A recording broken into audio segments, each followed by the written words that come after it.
Look at what is happening in Europe right now. देखिए क्या हो रहा है, देखिए अमेरिका में क्या हो रहा है, देखिए हिंदुस्तान में क्या हो रहा है। जब तक है बाकी सीने में दम, गाएंगे ऐसा दिन, वापस जा जा जा फिर लहराएगी लाल गगन में तेरे इरादों की राख, वापस जाओ जब तक है बाकी सीने में दम, गाएंगे ऐसा दिन, वापस जा जा जा फिर लहराएगी लाल गगन में तेरे इरादों की राख, वापस जाओ।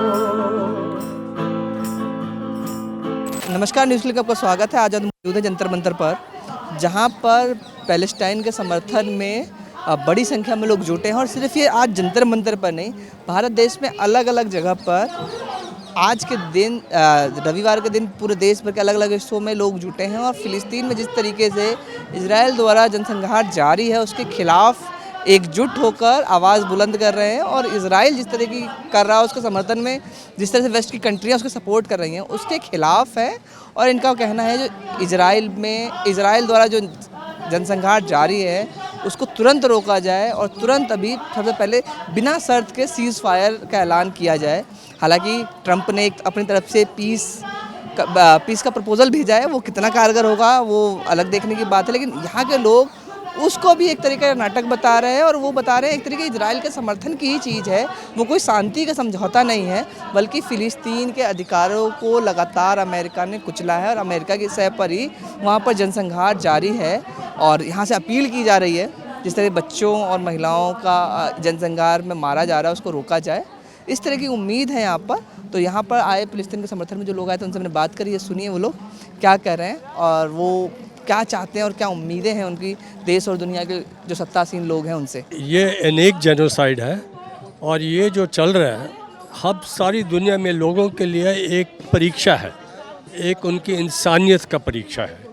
It is a test for their basic humanity.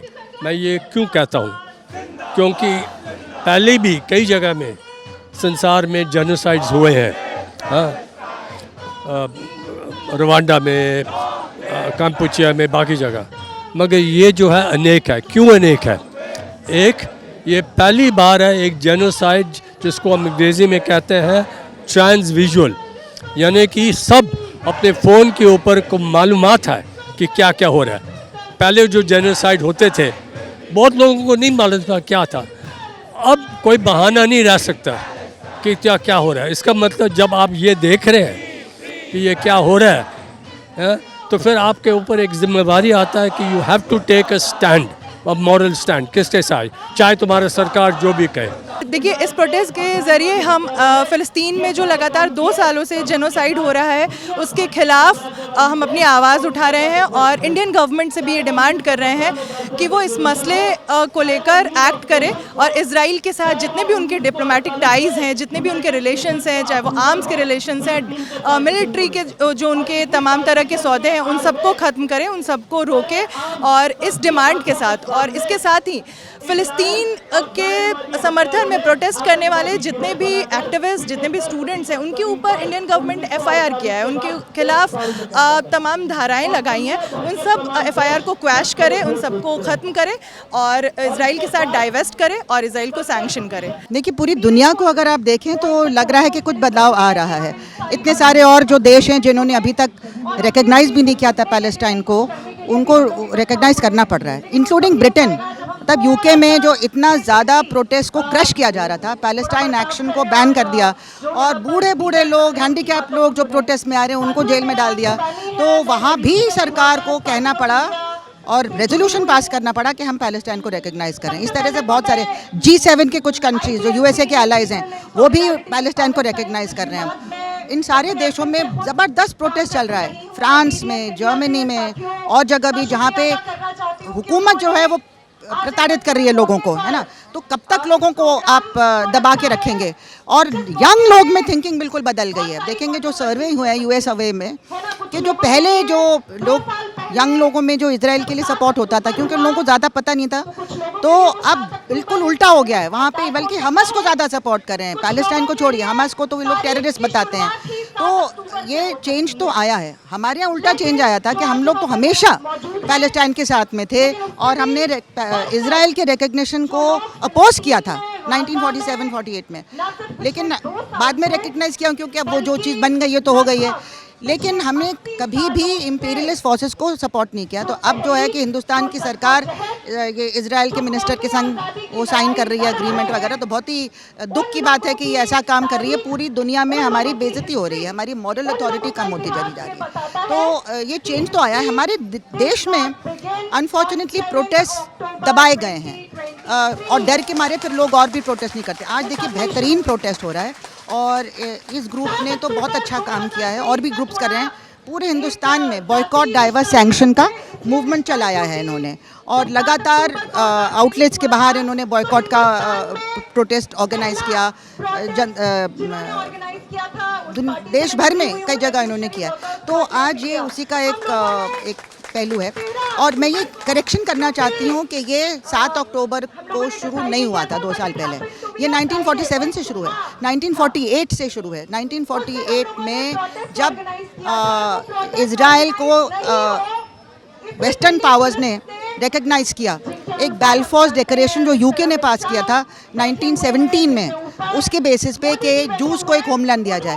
तो ये एक इंपीरियलिस्ट कॉलोनियल प्रोजेक्ट था, क्योंकि ये बाहर के लोग आएंगे वहाँ पे, वाइट स्किन लोग, वाइट स्किन यूरोपियंस आके वहाँ पे सेटल करेंगे और फिर वहाँ पे उन्होंने लाखों लोगों को जान से भी मारा और भगाया वहाँ से अपने अपने घरों से। पूरी गांव उनके ले लिए, उनके घर ले लिए और उनको अल्टीमेटली कैंप्स में रहना पड़ा। और फिर ये 2 स्ट्रिप्स हैं, एक वेस्ट बैंक है और एक गाजा स्ट्रिप, वहाँ पे उनको रहना पड़ा। वहाँ पे बिल्कुल प्रिजनर्स की तरह रहे। वहाँ पे कितने सारे पीस एग्रीमेंट्स हुए, साइन हुए और सब वायलेट किए इजराइल ने, सब वायलेट किए इजराइल ने। और हमास को भी क्रिएट इन्होंने ही किया था ताकि जो मॉडरेट पैलेस्टाइन अथॉरिटी थी, PLO था, उसको ख़त्म किया जाए, यासर अराफात को ख़त्म किया जाए, उसके बाद जो थी अथॉरिटीज़ को ख़त्म किया जाए। तो खुद पहले ये टेररिस्ट को मतलब टेररिस्ट ऑर्गेनाइजेशंस को सपोर्ट करते हैं और जब वो जनता की आवाज़ बन के उनके लिए खड़े हो जाते हैं तब उनको कहते हैं टेररिस्ट है और उनको ख़त्म करो। तो जो अक्टूबर 7 को हुआ था वो 1857 हमारी वॉर फॉर इंडिपेंडेंस के ज़्यादा फ़र्क नहीं है ना। वहाँ पे भी हमारे भगत सिंह और हमारे जितने रेवोल्यूशनरीज रहे हैं उनका भी एक लेगेसी रहा है। उनको भी ब्रिटिश टेररिस्ट कहते थे और उसको जस्टिफाई करने के लिए उन्होंने कितने लोगों को मारा। तो यहाँ पे ये इजराइल जो सेल्फ डिफेंस की बात कर रहा है, वो सेल्फ डिफेंस नहीं है, वो वही कॉलोनियल प्रोजेक्ट चलता आ रहा है। पहले से ही स्टेट टेरर था और वहाँ पे अपार्थाइड है, वहाँ पे बराबर का हक पैलेस्टीनियंस को नहीं दिया है। जो 90% लोग वहाँ पे पैलेस्टीनियंस थे, उनको भगा भगा के 2 जगह डाल दिया और फिर बाहर से लोगों को बुलाते गए जहाँ जिनके बाप दादा कभी वहाँ पे नहीं रहे, वो बाप दादा उनके साथ दूसरे देशों में रहे, तो वो कहाँ से पैलेस्टीनियन हो गए।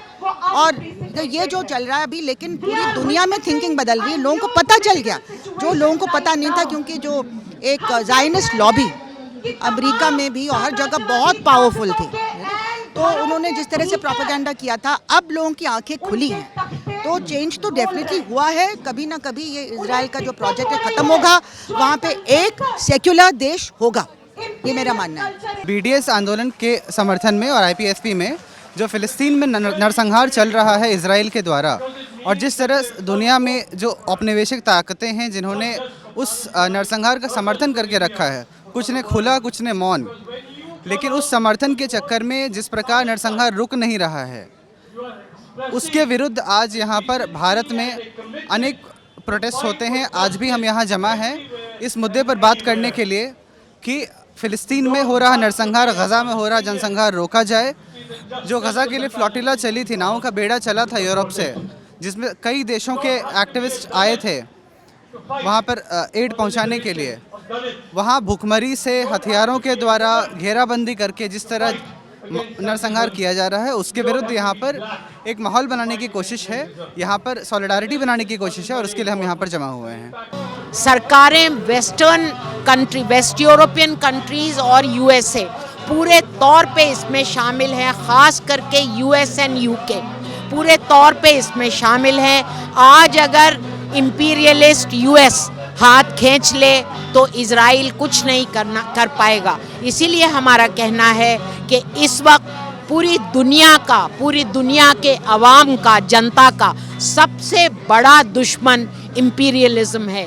और इस इम्पीरियलिज्म ने जो गज़ब ढाया है, आज वो कह रहे हैं, उन्होंने पीस प्लान जारी किया है। वो पीस प्लान वन साइडेड है।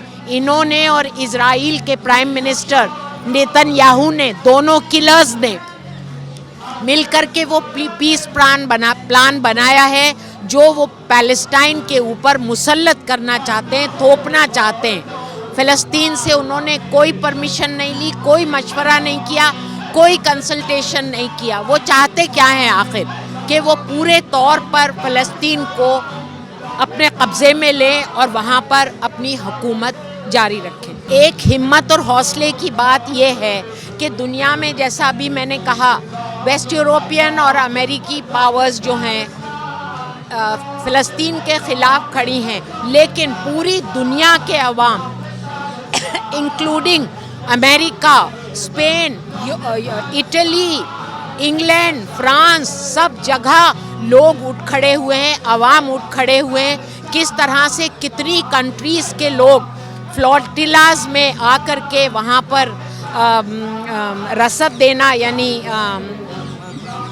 मदद पहुँचाने के लिए आगे आगे आ रहे हैं, और उनको इज़राइल कितने क्रिमिनल ढंग से रोक रहा है, लेकिन लोग इसके बावजूद संघर्ष कर रहे हैं। और हम जानते हैं कि यही संघर्ष आखिर में फ़लस्तीन की आज़ादी के लिए काम आएगा। और हम फिर से कहेंगे कि हम आज़ाद फ़लस्तीन और फ़लस्तीन के सेल्फ डिटर्मिनेशन के हामी हैं और उसके लिए संघर्ष करते रहेंगे। फौरी तौर पर तो मसला ये है कि जो भूख नरसंहार चल रहा है, अन्न पानी बंद करके बम गिरा के लोगों के कत्ल किए जा रहे हैं और 22 लाख लोग मौत के मुंह में हैं, वो फ़ौरन रुके।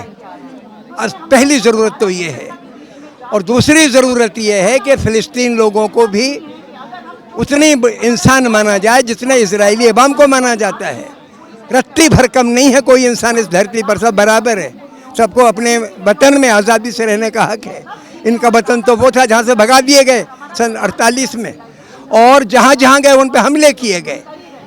फिर बाद में 1993 में एक सुलह हुई अराफात और राबिन के दरमियान कि चलो भाई गाज़ा और वेस्ट बैंक पर इनको ऑटोनॉमी मिलेगी।